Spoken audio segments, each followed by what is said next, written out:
Բարև ձեզ սիրելի հանդիսատես, ահա եւ կրկին հանդիպեցինք, ես Հակոբ Մելքոնյանն եմ եւ իմ ձախ կողքին նստած է Նարեկ Աղոթամադյանի հեղինակ Հակոբ Աշիկյանը եւ մեր հյուրը Նարեկ Աղոթամադյանի հյուրն է Արևիկ Բլեջյանցը, Երևան քաղաքի ավականու անդամ եւ կարծում եմ շատ հարցեր ունենք, այսօր հաղորդումը շատ հետաքրքիր կլինի եւ մենք կգնանք այն ուղղությամբ, որ կարողանանք սիրելի հանդիսատես մաքսիմում ձեզ ինֆորմացնենք մեր Երևան քաղաքի մասին, մեր Հայաստան հայրենիքի մասին եւ այլն եւ այլն։ Բայց ողջույնի խոսքը փոխանցում եմ պարոն Հակոբ Աշիկյանին, խնդրեմ պարոն Հակոբ Աշիկյան։ Ինչպես միշտ, սիրելի հեռուստադիտողներ, սիրելի հավատացյալներ, սիրելի ունկնդիրներ, սկսենք մեր հաղորդաշարը ողջույն դուք միմյանց ի համբույր սրբության այս բառերով եւ նշեմ, որ ես նոր եմ վերադարձել Երևանից, ունեմ իմ տպավորությունները, ընթացքում մենք այդ մասին կխոսենք, կարտահայտվենք, մենք այսօր մեր սիրով ընդունել ենք մեր սիրելի Արևիկ Բլեջյանցին եւ նրա կլսենք նրա հետաքրքիր մեկնությունները, անշուշտ որոշ թեմաներ, որոշ հարցեր կհամատեղվեն Մատյան ողբերգության Աղոթամադյանից Նարեկյան համադրումներով, ոչ թե մեջբերումներով, համադրումներով։ Շնորհակալություն պարոն Աշիկյան, կուզենայի մի քանի խոսքով դուք էլ ներկայացնեք մեր հանդիսատեսին։ Շնորհակալ եմ հրավերի համար, սիրով գտնվում եմ ձեր տաղավարում։ Ես ներկայացնում եմ, ինչպես ասացիք, Երևան քաղաքի քաղաքապետարանի ավականույն որպես անդամ եւ սիրով գտնվում եմ հերթական անգամ Գլենդայլում, Միացյալ Նահանգներում եւ շփվում եմ իմ հայրենակիցների հետ։ Ամեն անգամ նոր ջերմություն եմ ընկալում, նոր ջերմություն եմ տեսնում եւ այդ հայությունը, գենետիկ հայությունը վայելում եմ այստեղ։ Շնորհակալ եմ կրկին հրավերի համար։ Իհարկե խնդրեմ, պարոն Աշիկյան, առաջ հարցը ձեզ եմ ուղղում։ Կարծեմ քաղաքի մասին դուք բան ունեք ասելով։ Ես ուրեմն իմ տպավորությունների մասին նախքան ասելը կամ մտահոգիչ հարցերս բարձրացնելը, որպեսզի մեր հաղորդաշարը բուն ընթացքից ավելի չշեղվի, ես մի փոքր Նարեկյան փոքր ուրեմն պատում կամ մեջբերում կկարդամ կապված ջրերի հետ հնարեկացուն դեռ 1000 տարի առաջ գրած, այնուհետև այս կարդացածի հիման վրա կանենք հետևություններ, քանի որ վերաբերում է քաղաքի ջրերին, երևի մեկնությունը արդեն որպես նարեկացու աշակերտ կլինի արդեն Արևիկ Բլեջյանցը եւ նա կբացատրի։ Կարդամ լսեք։ Երիքովի Պարիս պնդակուր Սատանայի բռնության կորցման որպես օրինակ, թեև հardիպես օդ ցնդեցրիր դու եւ այդ քաղաքի ջուրը վնասակար այլաբանորեն որպես օրինակ կանանացած փրկությանը դեպի բարին փոխվելուն դու խորհրդավոր աղով համեմելով անուշացրիր։ Այսինքն Երիքով քաղաքը Աստվածաշնչից գիտեք, սատանայական մի քաղաք էր, այնտեղ ապրում էին մարդիկ, սատանայի հետևորդներ եւ այդ քաղաքը մի վայրկյանում օդը ցնդեց շեփորների համահունչ ձայնով եւ այնտեղի ջուրը աստես տեսեք ասում է ջուրը փոխվեց վատ ջուրը քաղցրահամի որպես օրինակ փրկության կանոնից դեպի բարին փոխվելու օրինակով։ Հիմա քաղաքի ջուրը ասելով մենք ինչը կհասկանանք Տիկին Արեգ, դուք ոնց ինչ մեկնություն կտաք։ Սիրով կտամ մեկնություն, ես կարծում եմ որպես քրիստոնեական ազգ մեր քաղաքներում, մեր երկրում ջրի խորհուրդը իսկապես կենսական է եւ դրա վառ վկայությունն է Երևան քաղաքի 3400 եւ ավել ցայտաղբյուրները սառնորակ մաքրագույն ջրով Դա միայն Երևանում թե ամբողջ Հայաստանում։ Երևանին է, ամբողջ Հայաստանի տեղեկություն չունեմ, բայց Երևանում 3400 եւ ավելին ցայտաղբյուրներ կան եւ այդ մշակույթը, որը հիմնականում նկատում են մանավանդ զբոսաշրջիկները Եվ ես հիացմունքն եմ նրանց տեսնում, որ ասում են Երևան քաղաքում կարիք չկա ջուր գնելու խանութներից, այլ ամեն քայլում այդ սառնորակ եւ պարզ մաքուր ջուրը հոսում է պարզապես ձրիաբար։ Եվ այո, դա ես համարում եմ հատկապես Աստվածաշնչում կյանքի խորհուրդն է, ջուրը, անսպառ ջուրը։ Եվ Իսահակի մանավանդ ջրհորների մասին գրված է դարձյալ Աստվածաշնչում շատ, որ ակունքները փորվում էր եւ դա կյանքի խորհրդանիշներ։ Ես այո գնահատում եմ այս հանգամանքը, ցայտաղբյուրները եւ քաղաքապետարանը աջակցում է դրանց տեղադրմանը եւ դրանց պահպանմանը, որ այդ սառնորակ ջրից ճաշակեն բոլորը։ Կարծեմ ավետարանի, եթե շոշափում ենք ավետարանի, մեջբերումներից ենք անում, ուրեմն ջուրը համեմատում է Սուրբ Հոգու հետ։ Իհարկե շատ կարևոր է, բայց հարցերը շատ են եւ ես կուզենայի, որ դուք խոսեիք ինչ բարեփոխումներ եղավ 8 տարում եւ ինչպիսի հեռանկարներ ունեք քաղաքի նկատմամբ։ Քանի որ շեշտեցիք 8 տարում, անկեղծ ասած ես 1 տարի ինչ քաղաքապետարանի ավականու անդամ եմ, ավելի ճշգրիտ վիճակագրություն կներկայացնեմ վերջին 1 տարվա հետ կապված։ Բայց չենք մոռանա, որ այդ 8 տարիների ընթացքում մենք ցավոք սրտի ունեցանք 44 օրյա պատերազմ, հետ պատերազմյան շրջան, COVID ունեցանք, եւ հետեւաբար այն ամենը, ինչ որ կարելի էր շատ ավելի արդյունավետ եւ արագ ստանալ ունենալ, դրանք ցավոք սրտի ձգձգվեցին։ Բայց այսօրվա դրությամբ շատ բարեփոխումներ պարոն Աշիկյանը նոր է եկել Երևանից եւ կարծում եմ ամեն գալիս եւ մեր հերոսադիտողներն էլ, ովքեր եկել են վերջին ժամանակներում, մանավանդ վերջին տարում Երևան, անհնար է չնկատել բարեփոխումները Երևանի։ Փոխվել են մեր տրանսպորտը։ Մենք 1 տարվա ընթացքում ձեռք ենք բերել 750 ավտոբուս, 50 տրոլեյբուս, էկոլոգիապես մաքուր տրանսպորտ, որը փոխարինում են մեր, հիշում եք, եթե հիշում եք, իհարկե եղել եք Երևանում, գազելներին, անհույս գազելներին, եւ շատ հարմարավետ տեղափոխություն է ապահովում բնակիչներին։ Մենք կառուցել ենք 100-ից 1 տարվա ընթացքում 50 մանկապարտեզների ծրագրից 1 տարվա ընթացքում բարեփոխել ենք եւ վերանորոգել ենք 50 մանկապարտեզ, 500 մանկապարտեզ եւ ավելին։ Ֆուտբոլի դաշտեր, 30 ֆուտբոլի դաշտ բակերում։ Բակային տարածքների 130 բակային տարածքների բարեփոխումներ ենք իրականացրել, այսինքն մանուկների համար խաղահրապարակներ եւ այլն։ Դեռ այսքանը ընթացքում էլի կավելացնեմ տեղեկությունը։ Այո, պարոն Աշիկյան, դուք կարծեմ մի քանի տարի չեք եղել Հայաստանում, այս անգամ հաջողելով Հայաստանը ինչ փոփոխություններ տեսաք։ Ես մոտ 4 տարի չեմ եղել Հայաստանում, բայց 4 տարի մեջ շատ մեծ փոփոխություններ նկատեցին։ Հիմա սկսենք ավելի ամիջական, պրակտիկ, որովհետև գիտենք մենք ունենք վատաբանողներ, ցեղ շպրտողներ, օրինակ, նախքան գնալս ինձ ասում են, գնաս, հիասթափված գգաս, Հայաստան չկա, թուրքերն են լծվել, եւ այլն։ Ցավոք սրտի։ Ես գիտեմ այդ դուդուկի հեղինակներն ովքեր են, այդ երաժշտության հեղինակները, ինձ համար նորություն չի, ես ապրել մեծացել եմ Երևանում, բայց ինձ ստուգելու համար, որ գնացի նախ շատ զարմացա, որ այդ շենքերի կառուցումը բոլոր, այսինքն ամեն տեղ ման եմ եկել, բոլոր փողոցները անգիր գիտեմ ես։ Եվ զարմացա տեսնելով այդ կառույցները արդեն ճարտարապետական գեղեցկություն ունեն։ Առաջվա այն Խրուշչովյան բաները չեն իրար հետևում, նայում տրամադրություն տնկնում դե սպիտակ ունի, բարձրահարկ երկեր, բայց միևնույն ժամանակ ես ունեմ որոշ մտահոգություն։ Տիկին Բլեջյանց, որ ինչ մտահոգություն։ Քանի որ մենք երկրաշարժի գոտում ենք գտնվում, այդքան բարձրահարկ շենքեր, այդքան խիտ կենտրոնանալ մայրաքաղաքում, Աստված չանի մի աղետ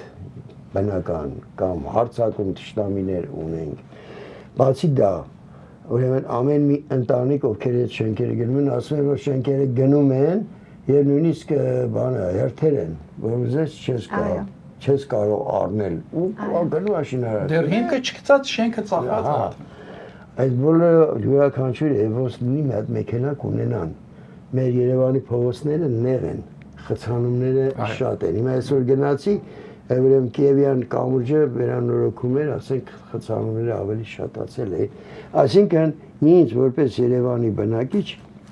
տարիներ մտահոգիչ է այդ բանը, այդ խցանումները, այդ շենքերի կառուցումը, հետո մտահոգիչ է նաև եւ այն, որ ասենք այդ մեծ մասշտաբի, արդեն այդ քաղաքը, որ նայում ես Եվրոպայում էլ այդպես քաղաք չկա։ Ազնությամբ եմ ասում, շատ դեր եմ անում։ Ես ամեն տարի հաջողվում եմ այստեղ։ Այստեղ այդ ջուրը ապահովել է, հոսանքը ապահովել է, այդ կոյուղիները եւ այլն, այսինքն քաղաքապետարանից հսկայական աշխատանք է պահանջում, որպեսզի դրանք միշտ կարողանան պահել նորմալ վիճակում, չէ՞։ Նորմալ վիճակում։ Եվ մյուսը ինձ համար շատ սիրելի փողոցները, կենտրոնը, շրջակայքում լի են ուրեմն կաֆեներ, բան գիտեք, չէ՞, ուրախություն ժողովուրդը մինչև առավոտ նստում են, տուրիստները, այստեղի մեծացած երիտասարդներ եղաններ կան, որ մեծացել են այստեղ, այնտեղ իսկ քանի հոգու հանդիպեցի, չեն ուզում հետ վերադառնալ։ Այդտեղ իրանց լավ են զգում, բայց դա գիտեք ինչ բան է, որ մարդը լավ է զգում իրան, չի ուզում գնա, որովհետև բոլորը հայ են, հյուրասեր են, մենք մեր էությունը ուրիշ է։ Ճիշտ է։ Այսրանք Ես պատասխան եմ ձեր տված։ Մեկ րոպե ավելացնեմ եւ դուք պատասխանեք։ Ես մի ընկեր ունեմ, դուստերը գնաց Հայաստան, գնացել էր 20 օրով, բայց մնաց 6 ամիս։ Եվ այնտեղից հեռացայնում էր իրեն ծնողներին այստեղ, որ տեղափոխվեն Հայաստան։ Այնքան սիրեց, որ դու երկար ժամանակ չէր եղել եւ այդ փոփոխությունները ձգեց իրան դեպի մայր Հայաստան։ Իհարկե շատ հաճելի է, որ մենք ունենք այսպիսի հայեր, ինտելեկտուալ, ինտելիգենտ հայեր, որ հայրենիք իրենց համար շատ մեծ նշանակություն ունի։ Խնդրեմ, ինչ ավելացնելու բան ունեիք դուք։ Ես պարոն Աշիկյանի մտահոգությունն էի ուզում փարատել, որովհետև բոլոր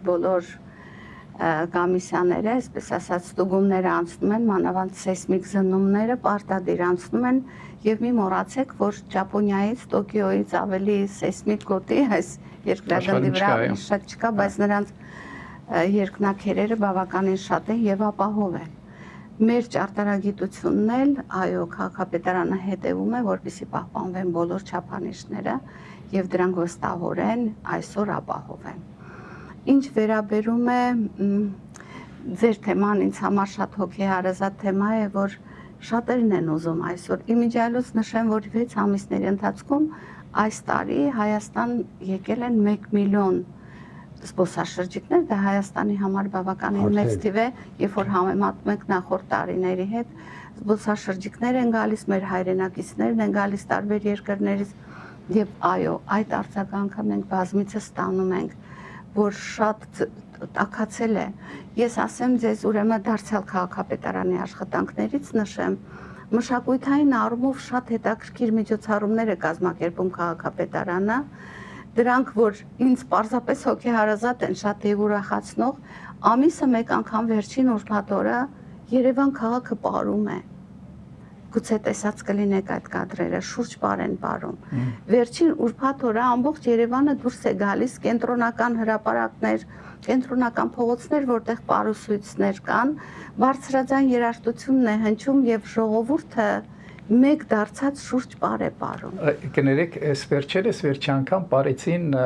մոնումենտի մոտ։ Մանումենտի մոտ, կասկադի մոտ, հրապարակներում, այո, կազմակերպվում են։ Շատ հետաքրքիր է։ Շատ գեղեցիկ մի բան է եւ միաբանում է ժողովրդին։ Գիտեք, մեր տուրիստները արտասահմանից որ գալիս են Հայաստան, բլոգերները, իրենք շատ այսպեսի դրվագներ են դնում, թե զարմանում են ինչպես Հայաստանը այսպես ու համեմատում են Եվրոպայի հետ եւ ցույց են տալիս, որ ինչ որ շատ չափանիշներով մենք Եվրոպայից էլ անցանք առաջ։ Դրա համար դա ուզում եմ կամաց մեր թեման փոխենք, որովհետեւ ես էլի մի երկու բան նշեմ։ Okay. Ուրեմն վաղը հուլիսի 12-ին Երևան քաղաքը վարդավառ է տոնելու։ Եվ ինչպես նշում են քաղաքապետարանի մեր պատասխանատու կազմակերպիչները, նմանը չի եղել։ Շատ գեղեցիկ միջոցառումներ են կազմակերպում, ամբողջ քաղաքը, գիտեք, իմ ժողովրդի ուրախությունն է հրապուրում։ Իմ ժողովուրդը այնքան դժվարությունների մեջ է, կներեք, որ այսպես եմ ասում, ես ամբողջ հոգով ու սրտով եմ անվանում իմ ժողովուրդ, իմ հայ ժողովրդին միշտ այդպես եմ ես դիմում։ Իմ ժողովուրդը այնքան դժվարությունների, աղետների, պատերազմների միջով է անցել։ Թախիծը մեր զուգընկերն էր դարձել, վիշտը, սուքը մեր զուգընկերն էր դարձել։ Այսօր իմ ժողովուրդը ուրախանալու առիթներ շատ ունի։ Գինու փառատոնը նշեմ, գրքի նվերներ տալու ամեն տարի սեպտեմբերի 5-ը իրար գիրք նվիրելու օր է, գրքի ընթերցանության օր է, սա էլ ինտելեկտուալ զարգացման համար է նախատեսված եւ ցավոք սրտի ժամանակը սուղ է, շատ լավ միջոցառումներ։ Սասունցի Դավիթ բալետ օրատորիումը, որը հովանավորեց մեր քաղաքապետ Տիգրան Ավինյանը, նախադեպը չունեցող մի բան էր։ Սա օպերա բալետ է, որտեղ մասնակցում են 400 երաժշտական դպրոցների սաներ եւ մի սքանչելի բան է, կան վիդեոնկարահանումները կան, ովքեր չեն տեսել, նայեք, դուք կտեսնեք ինչ չքնաղ բան է կազմակերպվել եւ այսպես շարունակ։ Շնորհակալություն, մենք խոսեցինք տրանսպորտից, մեր ցայտաղբյուրներից, շինարարությունից, երկնաքերերից։ Ես կուզենայի խոսենք հիմա հայրենասիրության թեմայով։ Նախ ուզում եմ մեզ բոլորիս շնորհավորեմ մեր ընտրությունների արդյունքների համար։ ԿՊ-ն նորից ղեկավարի 5 տարով մեր հայրենիքը եւ հույսով եմ եւ հավատքով լծված եմ, որ դեռ մենք բարձրանալու, զարգանալու շատ տեղ ունենք։ Իհարկե քաղաքակիրթ աշխարհի հետ մերձեցումը մեզ մեծ թափ կտա առաջ գնալու համար։ Ինչ կասեիք մեր ժողովրդի այդ ներդրումը, որ ընդրեց այն, ինչ ուղի որ վերցրել էր 5 տարի առաջ, այսինքն ժողովուրդը հույս եւ հավատք ունի, որ այս քաղաքականությունը, որը դրված է պարոն Փաշինյանի ղեկավարությամբ, առաջ կգնա եւ ինչ հետաքրքիր ծրագրեր կան, ինչպիսի քայլերով մենք կարող ենք գնալ առաջ։ Խնդրում եմ դրա մասին խոսեք։ Շնորհակալ եմ նման թեմայի համար, սա իմ սրտից բխող թեման է հայրենասիրությունը, որովհետեւ նորից կրկնում եմ, շատ դժվար պահեր անցնելով, կարծես թե բոլոր փորձությունները անցան ժողովուրդը մեր, որպեսզի ընտրության ժամանակ չսխալվեն։ Եվ դարձյալ ցավոք սրտի ուզում եմ նշել, որ մի գործառույթ, որը պարզապես մեր միջից պետք է դուրս մղվի, իրավունք չունի ունենալու, դա կաշառքով ընտրություն անելն է։ Եվ ընտրությունների համար տուրիզմը, հա, երկրներից բերում էին բազմաթիվ բնակիչներ, Հայաստանի քաղաքացիներ, որոնք շահադիտական նկատառումներով ընտրություն անեն։ Եվ դա իհարկե իր հետքը թողեց, որովհետև մոտ կես միլիոն 500,000 բնակիչներ ցավոք սրտի ընտրեցին գաղութական եւ ստրկատիրական կյանքը, այսպես կարելի է նկարագրել, որովհետև հայ ժողովուրդը դարեր ի վեր ազատություն տնչող ժողովուրդ է եղել։ Մեր բազմաթիվ բանաստեղծները այդ մասին գրել են, որովհետև հայ ժողովուրդը, ես անձամբ իմ կարծիքով, Աստծո ստեղծած ժողովուրդն է, առաջի քրիստոնյա ժողովուրդն է եւ ամբողջ մի հարուստ պատմություն ունի քրիստոնեության հետ կապված եւ դնել ստրկատիրական չափանիշների եւ սահմանների մեջ պարզապես անհնար է։ Իմ հայ ժողովուրդը ազատություն տնչող եւ ազատության ձգտող ժողովուրդ է եւ ծրագիրն էլ մեր վարչապետի հենց այդպիսին է, ինքնորոշման բալանսավորված քաղաքականություն։ Ինչ է նշանակում բալանսավորված։ Բոլորի հետ մենք բարեկամ ենք, սա էլ քրիստոնեական հիմքեր ունի։ Այս մոտեցումը ես կարծում եմ կհամաձայնեք դրա հետ։ Բոլորի հետ Հայաստանը լավ կլինի, բարեկամական եւ ռազմավարական գործընթացների է գնում շատ երկրների հետ, աշխարհի գերտերությունների հետ։ Չմոռանանք, որ տարիներ առաջ մեր մասին ոչ մեկը չգիտեր ցավոք սրտի։ Երբ որ արտասահմանյան երկրներում ներկայանում եք, որ Արմենիայից եմ, Ռումինիային ասում, ուրիշ բան, բայց Արմենիան չէին պատկերացնում, Ռաշա նշում է ռուսական, ցավոք սրտի այդպես էինք ներկայանում։ Այսօր Հայաստանի մասին բոլոր գերտերությունները ոչ միայն գիտեն, այլ ձգտում են ռազմավարական համագործակցության, ինչ որ համատեղ ծրագրերի եւ այլն, եւ դա իսկապես մեր Հայաստանը տանելու է դեպի վառապակա, դեպի կայացած եւ ինքնահաստատված, ինքնորոշված պետություն։ Պետականությունը կարևոր բառն է մեր։ Այո։ Մենք ունենանք պետականություն։ Այո, գիտեք, մենք ամեն անգամ, որ Նարեկ Աղոթյամադյանի հեղինակ պարոն Հակոբ Աշիլյանի հետ թեպետ մենք շոշափում ենք հոգևոր, այսինքն ինքն է շոշափում հոգևոր արժեքները մեր Հայաստանի, ինչպես դուք ասեցիք, առաջի քրիստոնեությունը, բայց հաղորդման երկրորդ կեսին մենք միշտ անդրադառնում ենք մեր Հայաստանի պիշտ ու ցավերին, թե ինչպես է ապրում այսօր Հայաստանը, ինչ հեռանկար ունի, ինչպիսի վտանգներ կան, մենք միշտ շոշափում ենք եւ կարծեմ հենց պարոն Աշիլյան դուք որպես հայրենասեր, որպես ինտելեկտուալ ինչ կասեք հայրենասիրության առումով թե մեր ապագա 5 տարին որ ԿՊ-ն շարունակի ինչպես եք տեսնում Հայաստանը ինչ հեռանկարների մեջ Ես մենք հաղորդում ունենք եթե կհիշեք վատի մեջ միշտ լավը տեսնել Եթե մենք վատի մեջ լավն ենք տեսնում, լավի մեջ լավերը ավելի շատ ենք տեսնում Իսկեն ես լավ բանը շատ տեսա Բայց եկեք մի բան ասենք մեր այս խոսակցություններին ամեն դեպքում տանք հոգևոր բնույթը, հոգևոր մեկնություն որոշ չափով, որովհետև բոլորս էլ եկեղեցու հետևորդներ են կամ այս կամ այն չափով։ Տեսեք, Սաղմոսի 110-րդ Սաղմոս այսպես մի բան ունի, ես կարճ կարդամ։ Եթե Տերը քաղաքը չպահպանի, իզուր են հսկում պահապանները։ Այսինքն մենք եղել ենք վատ վիճակների մեջ, մեզ վախացել են, հիմա էլ են անում ամեն ինչ եւ այլն ժողովուրդը հուսալված, բայց ժողովուրդ ջան, հիշենք մի բան, բայց մենք Աստված ունենք, խո անտեր չենք։ Տեսնում եք, որ պահեր են լինում, որ աննկատ, անսպասելի եւ մի հաջողություններ են լինում, օրինակ այս ընտրությունները։ Ճիշտ է, սատանան իր գործը արեց, մեր երիտասարդներին խաբեց, Սատանան տարավ երիտասարդներին դեպի սատանայի որջը, սատանայի ճիրանները, սատանայի ներկայացուցիչներն են այն ռուսական անձերը, որոնք որ բոլորդ էլ ճանաչում եք գիտեք։ Բայց ես ուզում եմ նարեկացուց մի փոքր բան կարդամ քաղաքի ժողովրդի համար, որովհետև քաղաքին միշտ չի որ մեր մոտ դուրախություններ են, պարեր են եւ այլն մենք միշտ ենք ունեցել տխրություններ մութ օրեր, ցուրտ օրեր, սոված օրեր,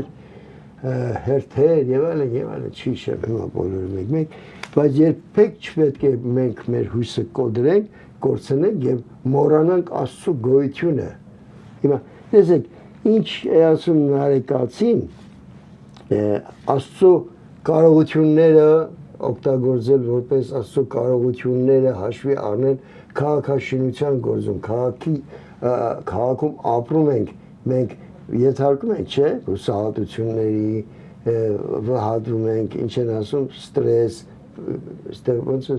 պրեշերի մեջ ենք ընկնում չեման եւ այլն, այստեղ խաղա, բայց ավելի շատ են այդ բաները, մենք պատերազմական երկիր ենք, մեր մոտ այդքան շատ չի այդ ստրեսները, որովհետեւ մենք ուրիշ աշխարհայացք ունենք։ Հիմա ես մի փոքր կարդամ, տեսեք,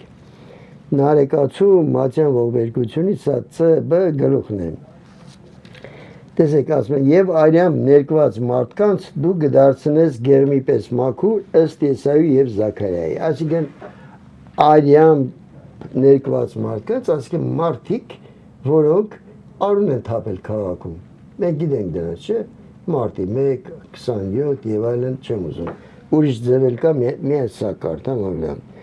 Թե բարկությանը մեծ ժողովրդություն տել ես մտաբերում, այսինքն դու կարես այդ մարդկանց դարձնես գեղմի նման մաքուր եւ ողորմես թե Իսրայելի քաղաքները անապատանան պիտի եւ ապա դարձյալ դառնան բնակելի տես ասում է քաղաքները դու կարող ես ամայացնել հետո դարձնես բնակելի թե ճանապարհները պիտի ամայանան ար իչգոյ մարդկանց տեսեք ճանապարհաշինությունը ճանապարհներին որքան տեղ է տրվում այն տվերից որ ճանապարհները ինչ մեծ նշանակություն ունեն ուրեմն քաղաքաշինության եւ ազգի բարգավաճման մեջ մեծ ճանապարհները որի որ ներկայիս իշխանությունները վարչապետը անձամբ ոնց որ տեսնում մեծ նշանակություն է տալիս այդ ճանապարհները լավ հասկանալով ճանապարհների ռազմական իմաստը եւ ապա դարձյալ դառնան բանուկ ասենք ճանապարհներն են բանուկ ամայությունից դառնան բանուկ եւ պիտի թուլանան ոգուսով եւ քո ձեռքով դարձյալ զորանան ասենք կթուլանանք կխեղճանանք բայց Աստծո շնորհիվ նորից կզորանանք որ մենք միշտ ապրել ենք այդ ընթացները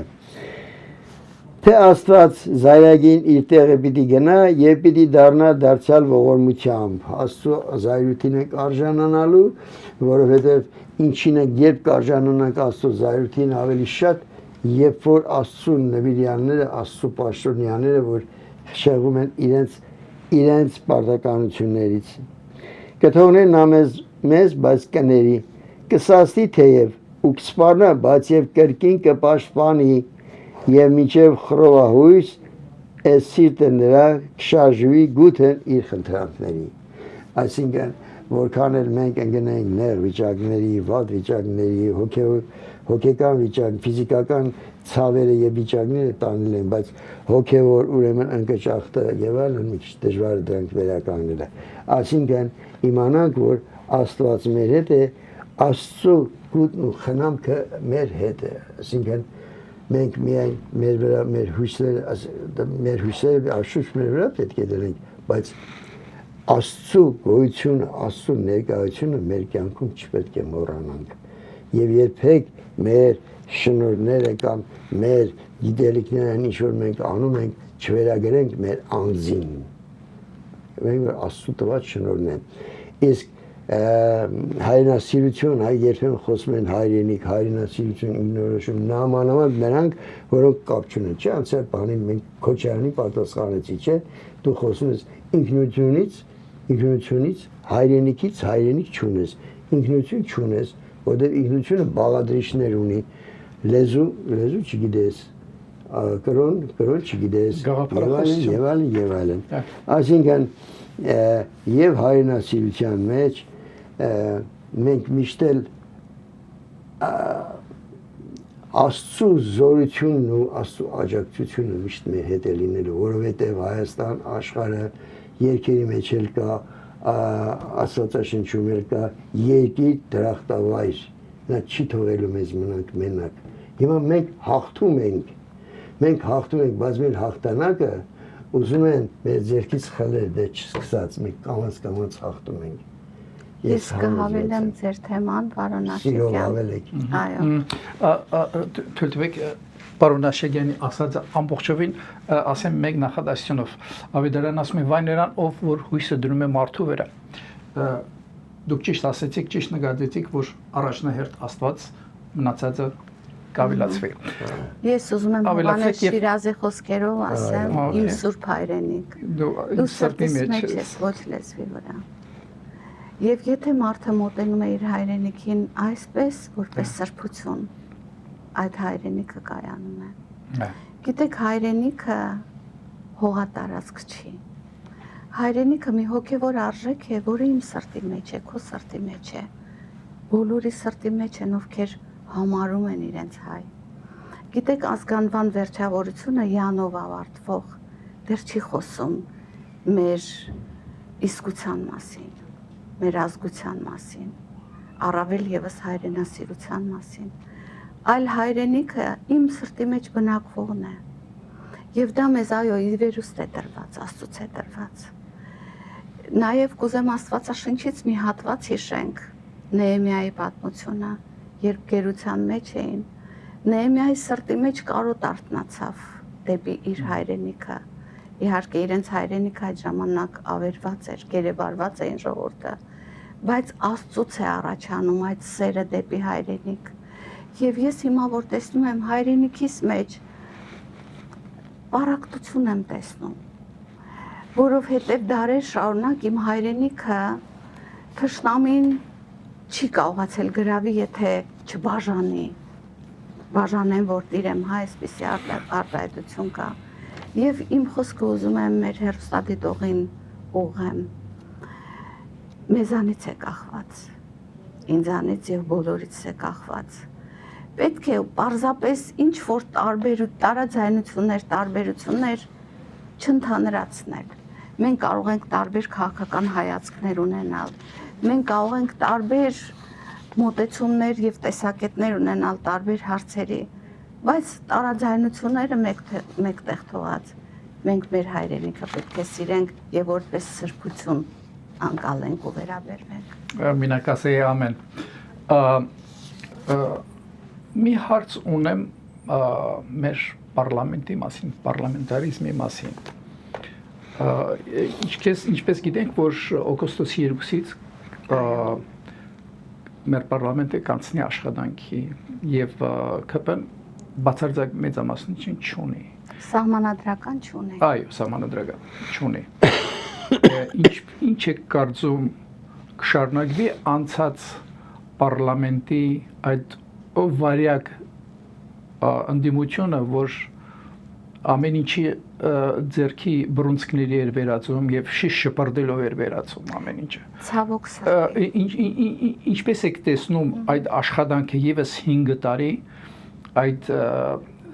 ստրուգների, ռուսական ստրուգների ներկա լինելը մեր հայոց պարլամենտում, մեր հայկական պարլամենտում, առաջ քրիստոնյա պետության պարլամենտում, որը գնում է դեպի առաջ, դեպի երկինք, ինչպես եք տեսնում դա։ Ցավոք սրտի, այո, գուցե կրկնվեն, որովհետև նույն արմատից աճած ճյուղերն են նորից եկել պարլամենտ։ Գիտեք, երբ որ մարդ մանդատը վերցնում է և այդ երդումը տալիս է իր երկրին անմնացորդ ծառայելու, բայց ամբողջությամբ ուղղորդված է օտարերկրյա ինչ-որ ղեկավարության պատվերները կատարելուն, այնտեղ հնարավոր չի երկրի շահերը ներկայացնող որևիցե։ Գիտեք, նախորդ պարլամենտում, ինչպես նաև ինչու՞ չէ, մեր ավականու մեջ ընդդիմադիրները որևիցե մի նախագիծ չունեն ներկայացնելու երկրի շահերը պաշտպանող, երկրի բարեկարգումների համար եւ այլն։ Իրենք միայն նրա համար են, որ ներկայացրած նախագծերը պարզապես խափանեն, խոչընդոտեն, ինչ որ ձևի աղավաղեն, այս մշակույթը պետք է դուրս գա մեր ժողովրդին, մեր կառավարության միջից, այլ ամեն մեկը, որ վերցնում է մանդատը, չէ որ ինքը ընտրողներ ունի, եւ նա պետք է իր այդ տարիների ընթացքում զեկուցի իր ընտրողների առջև ինչ է կատարել, որ երևացող շոշափելի բարեփոխումներ ներկայացվի մեր ժողովրդին։ Իհարկե մենք, ես ներկայացնում եմ քաղաքացիական պայմանագիր կուսակցությունը, տեսնում ենք բարեկարգումները եւ էլի ունենք շատ անելու բաներ, մենք որովհետեւ մեր ժողովրդի առջև հաշվետու ենք, մեծամասնություն են, գոնե դա լավ է արդեն, որովհետեւ մեր մեծամասնությունը կարող է տանել առաջ։ Իսկ նրանք դեռ կդրսևորվեն, կարծում եմ հետո էլ հիասթափված պարզապես չեն ներկանա, ինչպես նախորդ նստաշրջանում էր դա, եւ շատ հույս ունեմ, որ գոնե հաջորդ ընտրություններում, մեր թիմ ընտրությունները 2 տարի հետո են լինելու, մեր քաղաքապետարանի ավականու ընտրությունները,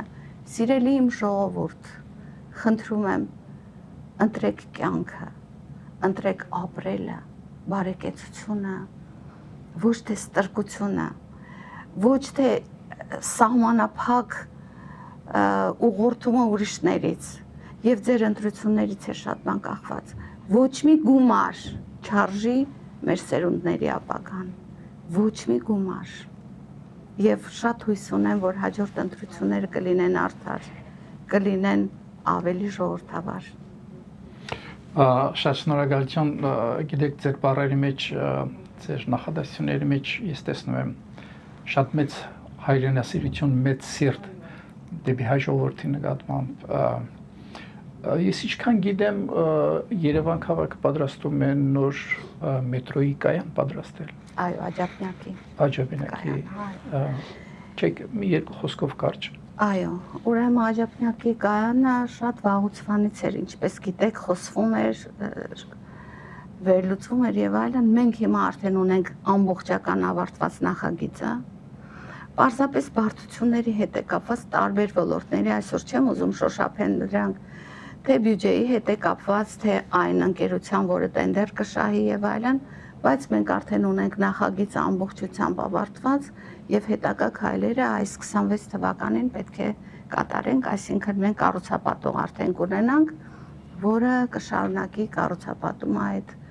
Աջափնյակի կայանին, որը բոլորս սպասում ենք մեծ սիրով։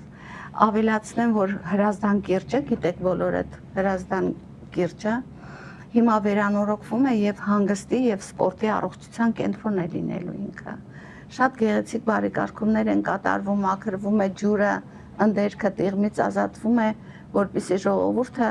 ինչպես օակաձև այգին վերադարձվեց եւ հիմա դեռ կատարվում է այդ աշխատանքները, վերադարձվում է ժողովրդին որպես հանգստի կանաչ գոտի, նույնը լինելու է մեր Հրազդան կիրճը եւ բոլորիդ ովքեր կգան Երևան հրավիրում եմ այդտեղ հանգստի ժամանցներ ունենալու։ Սեպտեմբերին գալիս եմ։ Ահա, համեցեք, հույս ունեմ ավարտված կլինի։ Պարոն Աշիգյան, նույն հարցը ձեզ, ինչպես եք տեսնում պարլամենտի աշխատանքը, որպես հայրենասեր մարդու ես ձեզ բավականին երկար ժամանակ գիտեմ, ձեր դիրքորոշումը ձեր հայ ժողովրդին է գրեթե նույնը, ինչ որ ասեց Գինարևիկը, ես նույն ինչ տարբերություն է Քոչարյանց, Սամվել Կանյոսը, բոլորն էլ Կրեմլից են թելադրված։ Ռուսամետ ուժեր են, պարշի նրանք ճիշտ ասես, սուտ խաբեություն, հիմնական զենքին, մի նպատակ, Փաշինյան դու գնա մենք պետք է գանք, ժողովրդական լեզվով, այսը կոպիտ բռի,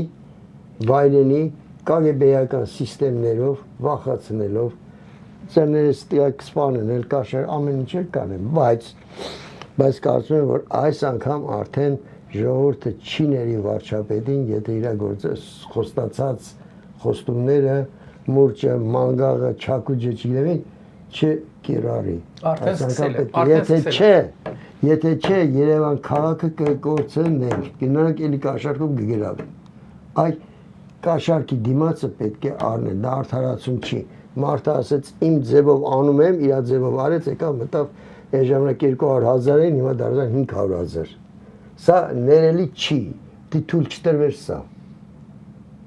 Սա օրինակն է, որպեսզի հաջորդը չան։ Այսինքն օրենք անեն կաշառքի բանը։ Կաշառել ի՞նչ է նշանակում, ժողովուրդ, կաշառը նշանակում է հոգին ծախել։ Հասկացեք, հոգին ծախում եք դուք, ձեր հոգին ծախում եք սատանային։ Կաշառողը ինքը սատանա է։ Մենք անցած հաղորդման մեջ խոսեցինք, չէ՞, հենց դրա մասին։ Սատանային, ուրեմն հիմիկվանից պետք է դիմաց արել նամանավանդ երիտասարդների հետ մեծ աշխատանք պետք է տարի, որովհետև նրանք երիտասարդների վրա ավելի են աշխատում իրանց երիտասարդ կադրերով, բաներ են խոստանում եւ այլն հեսանները, երիտասարդներն գայթակղում են ու գնում են իրանց կողմ։ Պետք է արդեն դա չի նշանակում հաղթել ենք, բայց ավելի այս անգամ ավելի վտանգավոր բաներ առաջ են կային։ Պետք է անպայման այն ինչ որ սկսել է հիմա վարչապետը, այդ դա պետք է հասցնի ավարտին։ Շնորհակալություն, այո։ Համաձայն եմ ձեզ հետ։ Ուրեմն այդ մուրճի մասին որ ասեցիք, ձեզ հիշեցնեմ, որ եւ մեր հանդիսատեսին, որ Ծառուկյանը արդեն ձերբակալված է եւ գիտենք դա ինչով է զբաղված, թեպետ շատ ինֆորմացիա չունենք, բայց ամենայն դեպս այն ինչ որ ունեցանք, Ծառուկյանը իրեն արժանի տեղը կտեսնի ճաղերի հետևում եւ կարծեմ, որ Ծառուկյանով չի վերջանա, թեպետ Ծառուկյանով է սկսվել եւ մյուսների հերթն էլ կգա եւ Քոչարյանի եւ Սերժի եւ մնացած մյուսների գողապետների այդ ավազակախմբի տեղը կլինի ճաղերի հետևում։ Ժողովուրդն էլ դրան է սպասում։ Այո։ Ես թույլ տվեք մի բան ասեմ այդ առումով։ Տեսեք, ասելը շատ հեշտ է։ Մենք ձեզ հետ հիմա նստել ենք եւ բանավոր խոսքի ձևով ասում ենք պետք է, բայց ամեն բան իր հնարավորությունները եւ ժամանակները ունի։ Մեր համար առաջի խնդիրը այս տարիների ընթացքում մեր ժողովրդավարացումն էր, որպեսզի արևմուտքը մեզ ընդունի որպես ժողովրդավար երկիր եւ շատ հանգամանքներում մենք սահմանափակ էինք։ Կարող էր այո ուժ գործադրել, կարող էր 1-2 օրվա ընթացքում բոլորին տեղավորել համապատասխան հիմնարկություններում, բայց դա արդեն ժողովրդավար եղանակ չէր լինի։ Մենք չմոռանանք, որ համակարգը իրավադատական կամ դատաիրավական համակարգը այն ժամանակների նշանակված դատավորներն ու իրավաբաններն են։ Եթե լիներ ժողովուրդը ասում են ինչու լուստրացիա չեղավ, լուստրացնողը հենց իրենք պետք է լինեին իրենց։ Եվ դարձյալ պիտի իհարկե սա մեր թեման չի, սա իմ մասնագիտական թեման չի, պարզապես խոսքը որ բացվեց, ասում եմ, որ այո լինելու է, մենք դա տեսնելու ենք արդեն, որովհետև հասանք այդ հանգրվանին արդեն։ Ինչ վերաբերում է դուք ասացիք զենքը, մուրճը եւ այլն պատգամավորների համար։ Վերջերս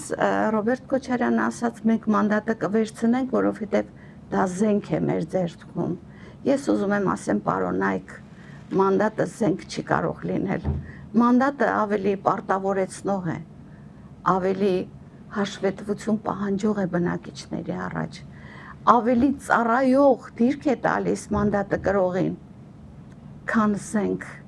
Իսեր Աստծո, մի կողմ դրեք ձեր զենքերը, մեր ժողովուրդը դրա կարիքը չունի այլևս։ Շնորհակալություն։ Ցավոք սրտի մեր հաղորդումը մոտենում է իր ավարտին։ Պարոն Աշիկյան, ինչ կուզենայիք վերջ խոսքով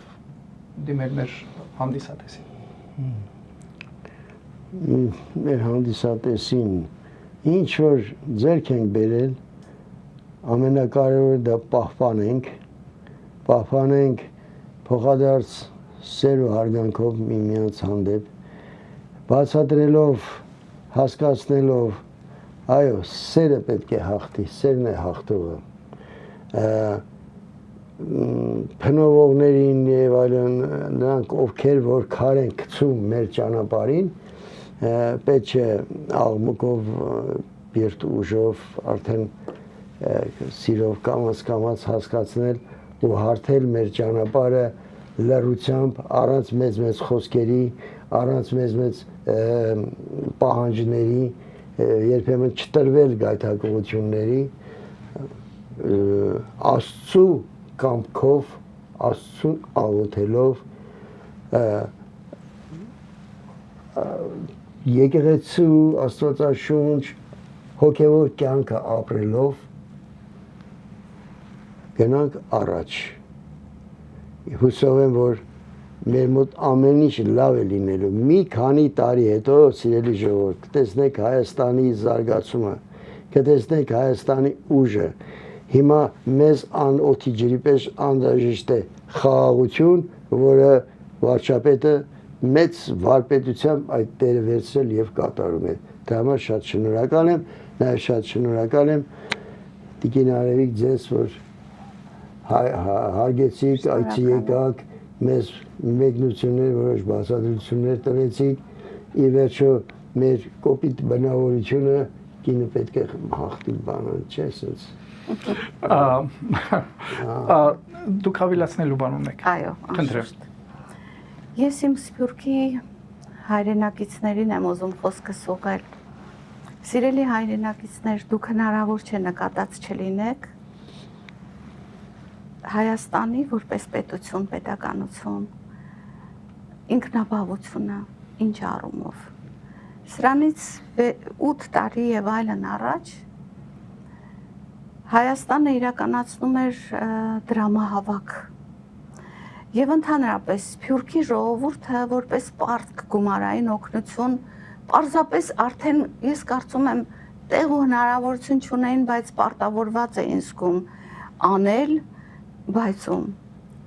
Հավատացեք, մենք շնորհակալ ենք, շատ շնորհակալ ենք ժամանակին կատարել եք, օգնել եք ֆինանսապես ժողովրդին, բայց վստահորեն ասում եմ ձեզ, ցավոք սրտի այն ժամանակվա կառավարությունը ճշգրիտ չի տիրապետել դրան եւ հայ ժողովրդին մեկ լումա անգամ դրանից չի հասել, բայց այսօր մենք ազատ ենք ձեզ հետ նման երևույթներից։ Այսօր դուք կարող եք նկատել, որ Հայաստանը այլևս ինքնաբավ է, Հայաստանը ունի իր բյուջեն եւ տնօրինում է արդար ճանապարհներով հայրենիքի համար, զինում է հայրենիքը։ Մենք շատ մեծ քանակությամբ արդեն ռազմատեխնիկա ենք ձեռք բերել։ Մեր բանակը արդեն բավականին բարձրակարգ բանակ է դարձել եւ այսօր հնարավորություն ունի ցանկացած բնակիչ, թեկուզ Սփյուռքից եկող հայերը գնալ եւ տեսնել բարեկարգումները, սահմանային մեր կառուցապատումները բանակայինների համար։ Շատ մեծ ձեռքբերումներ ունենք թե ռազմատեխնիկայի եւ բանակայինների ապահով ծառայությունը ներկայացնող ենթակառուցվածքներ։ Ուզում եմ ասեմ, արդեն Հայաստանը ձեր օգնությամբ եւ հիմա արդեն ինքնուրույն կարողանում է ներկայանալ աշխարհին որպես կայացած պետություն։ Դա մեր բոլորի երազանքն է եղել։ Եվ սիրելիներ, մեզ մնում է ինչ, մնում է վայելել մեր հայրենիքը։ Բարի համեցեք Հայաստան, տեսեք այդ բարեփոխումները, տեսեք ժողովրդի դեմքերը փոխվել են, ժողովրդի էմոցիաները փոխվել են, ժողովուրդը այս մանավանդ խաղաղության այս անցած տարվա օգոստոսի 8-ից հետո նախագահ Տրամպի հետ, որ ռազմավարական պայմանավորվածություններ ձեռք բերեցին եւ խաղաղության հիմնակարը դրվեց, ժողովուրդը դա գիտի, դա տեսնում է մաշկի վրա եւ խաղաղ Հայաստանը, խաղաղության մեջ Հայաստանը մեր բոլորի երազանքն է, համեցեք եւ տեսեք, վայելեք։ Նորից ես չեմ կարող իմ խոսքը չավարտել, իմ ժողովրդին չխոստովանելով իմ սերը, սիրում եմ ձեզ իմ հայեր, ինձ համար հայը բարձրագույն արժեք է, ես նացիոնալիստ չեմ, ես չունեմ նման ֆոբիաներ, նման շեղումներ, այսպես ասած, ես պարզապես հայ եմ, որը սիրում է իր ազգը, իր ժողովրդին, իր հայրենիքը։ Այսքանը։ Շնորհակալություն, թեպետ շատ հարցեր ունեինք, բայց ժամանակի սովության պատճառով դա տեսնենք երևի մեր հաղորդումը կարողանանք շարունակել, եթե չգիտեմ ինչքան եք այստեղ դեռ լինելու, բայց ամենայն դեպս շատ շնորհակալություն սիրելի հանդիսատես, կուզենայի, որ դուք դիտեք, լայքեք մեր հաղորդումները, որ կարողանանք ավելի տարբեր հյուրեր ունենանք եւ կարողանանք հետաքրքիր լինենք ձեզ։ Շատ շնորհակալություն, Աստված օրհնի ձեզ։